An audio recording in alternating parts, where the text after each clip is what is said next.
అటు పబ్లిక్ నుంచి, ఇటు ఆర్మీ నుంచి, అలాగే పక్క అటు రష్యా నుంచి, అన్ని దేశాల నుంచి కూడా మూకుమ్మడి దాడి జరుగుతున్నమాట వాస్తవం. మరి చర్చల విషయం ఏమైంది?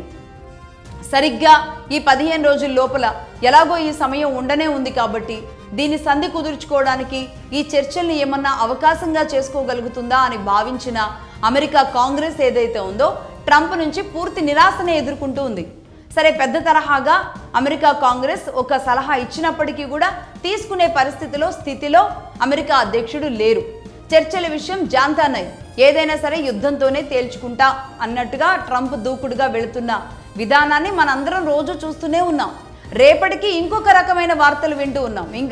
నెక్స్ట్ డేకి ఇంకొక రకమైన అప్డేట్స్ వస్తున్నాయి. అంటే యుద్ధం తీవ్రత పెరుగుతుందే కానీ ఇది తగ్గుముఖం పడుతుంది అన్న వార్తలు చెప్పాలి అని అనిపిస్తున్నప్పటికీ కూడా తగ్గుముఖం పట్టడం లేదు. ఇది మరి ఎక్కడి వరకు వెళుతుందో ఏంటో చూడాలి. చివరిగా అయితే యుద్ధ తీవ్రత ఇజ్రాయిల్ అండ్ ఇరాన్ అలాగే హర్మూజ్ దగ్గర జరుగుతున్న తీవ్రత అయితే ఇంకాస్త పెరుగుతూనే ఉంది అని చెప్పాలి. Right, that's all for now. చూస్తూనే ఉండండి మగధా న్యూస్. నేను లక్ష్మి, సైనింగ్ ఆఫ్.